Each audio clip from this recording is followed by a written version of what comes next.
Good morning. Welcome to the Daily Blue. Today I have a really exciting guest here this morning, Chris Johansen. Just an incredible person. I'm sitting here talking with him, and I don't even want to go live. I just want to keep talking, but we figured we better tune in and turn you guys on to what's happening here with Chris this morning. Chris, you do so many things. Welcome to the Daily Blue this morning. Thank you for having me. Appreciate it. I can't believe how many things that you're really involved in. We're sitting here talking about how you look, first of all, what is your title? Paranormal Investigations? I am a psychic medium, paranormal investigator. I think we'll leave those two. Leave those two. Yeah. I mean, also a writer. You have an internet show. Spiritual advisor. I host a very popular web show called Casper Paranormal. Yeah. That's been going on for the last 3 years. And I do spiritual advising. People that are a little bit troubled, people that are looking for direction, they come to me and I sit and I talk with them. Right. And the good thing about being a psychic medium and a spiritual advisor at the same time is that when they're maybe not so truthful to me, like they're saying, "Oh yeah, everything's fine." I'm like, "Really?" Yeah. No, it's not. And then they like start crying or whatever. Wow. But wow. yeah, they leave here usually quite peaceful or ready to jump off a bridge. But I mean, right.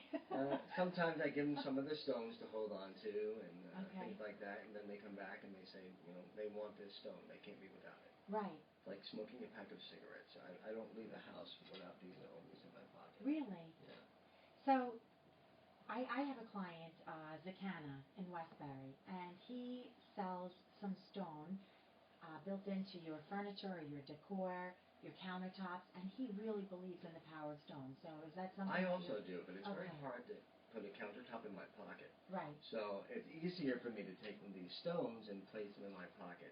Like I said, for all those guys or ladies out there that smoke cigarettes, you'll know what I'm talking about. I don't smoke, but if you take a pack of cigarettes and you leave it at home, you're like, "Oh my God, I got to go back to the house and get it." Right. Or you have to, spend $400 on another pack of cigarettes. Right. I just take these stones and put them in my pocket. Anytime I feel stressed or like something is going on, I take one of them out. And it's funny because I choose which one I want to take out, depending on what mood I'm in. Right. As you know, I'm very into the hematite. Right. Which is magnetic for me, and everything. Right. And I usually wear these for my readings, but I typically will just take a stone that makes me relaxed, and I hold on to them. They really do work, guys. Right. But here's the trick: if you do not believe in the stone, it won't work. Don't you feel that that there's something to be said even with getting in touch with lives after death or some type of spirituality? If you're not open to that, don't you feel that there's a sense of like that it's not attracting to you? Is there something said about that? I mean, because I notice with some people that when they're open to that, things are coming to them or certain things happen and they say, I know what that is. Mm-hmm. I do my readings, and there are people that sit on this couch, and they say to me, "Okay, I'm ready." There was one guy in particular 2 weeks ago. Right. He sat down, and before he sat down, I said, "Don't sit down yet. Why do I say TEST on the top of your head?" Wow. And he's like, "I have no idea." Right. So I started doing a reading, and not a lot was coming through. And by the way, for all those psychic mediums out there that are going to critique this interview, hi.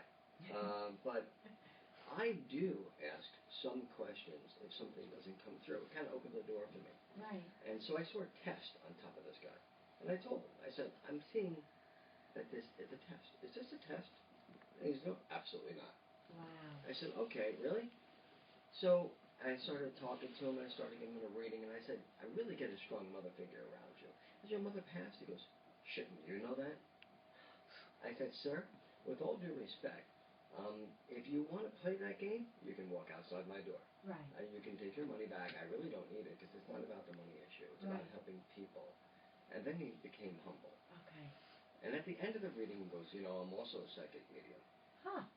That's what I said. I said, "Really?" Because I don't feel that. Right. But everybody is a psychic medium these days. Everybody. Well, do you think that we all have some type of psychic ability? Because I think that's what it kind of, that you may be more in tune to it than others because you are open and receptive and you're seeing things. I'm crazy. Yeah, you're a little crazy. Yeah, absolutely. Totally. I enjoy being I think crazy. you might have to be. I enjoy being crazy. I'll tell you that, like yesterday, I did 10 readings, okay? Right. And I came home, had a glass of wine, and talking to my girlfriend. Next thing I knew, it was morning. Right. And on the wrong side of the bed. Wow. You know, you all have this same side of the bed that you Yeah. sleep on all the time. Well, I woke up and I said, really? How'd I get here? Right. She goes, you just fell asleep. I didn't bother waking you up. I was exhausted. Right. But this guy, I was getting back to him, he was testing me. Okay. To see how good I was, right. how bad I was, right. and stuff like that. And I knew it before he even said that. Right. So a lot of people come here with a wall. Yeah. There was a skeptic that came to a reading in a venue that I did. He sat down like this. I said, oh, you're a skeptic? And he said, yes. I said, oh, then shall I bring up, and it was very personal stuff in his childhood. Right. And he just wow. went like this, and he goes, no, maybe we shouldn't bring that up. Right. And I'm like, well, we're going to bring it up anyway. Wow. And he went and got counseling. Wow. And, you know, so, and I got a letter from his wife thanking me. Wow. For finally him being able to go to counseling. Opening that up. Absolutely. That's really interesting. So, if somebody were to come to you, they're usually coming to you for closure in their... Correct. Right? Whether it's a pet that has passed or a family member that has passed. Do you find that that's most of the people that are driven to you? Correct. If you ever went to my Casper Paranormal Research.com, you can read the testimonials on there. Right. And kind of understand more. There was two sisters that came to me. Their grandmother was in like a semicolon. Okay. Right. That she couldn't communicate. Right. And they wanted to communicate with her. She was in a nursing home. And this was at the studio. And I did the reading for her, and I even said to her, by the way, your grandmother says thank you so much for the radio. Right. And just a couple of days ago, they bought her a new radio and put wow. her above the side stand. Everything came through. So it brought closure to them. And I guess a month or two after that, she passed. I'm actually going to be going and doing a readings gathering for her. That's another thing. I don't call them parties. Okay. Because when I'm speaking to somebody who has passed, I don't necessarily think it's a party. Right. I think it's a gathering. Right. I think a party is disrespectful to people who have passed. Right. So. Wow, interesting. Yeah. So there are some people that I have met. I've never met the Long Island medium, but I did used to dance with John Edwards. Oh. We used to ballroom dance. Yeah, Really? he worked in Huntington. I worked in Port Jefferson. We both Arthur Murray dancers. And he never said, yeah, he never said anything to me like, you know, I see anybody around you, or I never got any vibe from him. I don't know if he kept that completely professional or if maybe he didn't have that type of experience yet. But what do you feel about some of the people that are out there televised and going across the country with readings? What do you think about the Long Island medium? And I had watched Sean? Teresa's show a few times. Right. And I guess I'm the closest thing to a girl that a guy can possibly be. Right. Like I am very emotional. So when I watch some of her stuff and I connect and I'm like, oh my God, you know, I can relate. So it is touching to me, and I get tears coming out of my eyes sometimes when she does it. Not because of how she connects, it's because I can relate.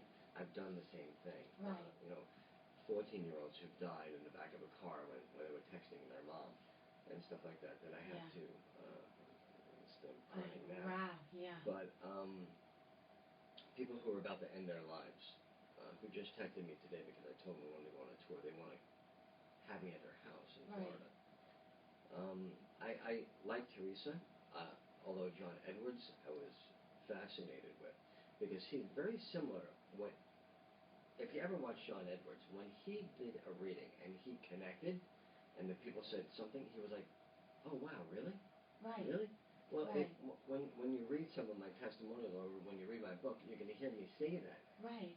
Like, no way. Really? That's true? Right. Because I am just as shocked. Right. If there's any psychic medium out there that's going to say they actually know how they do what they do, right. I cannot believe it because I don't have a clue.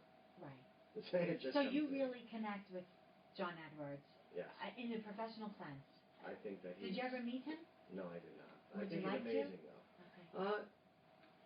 As a friend, I would. Right. I'm not the starstruck type of individual. Right. So I don't. I would meet him.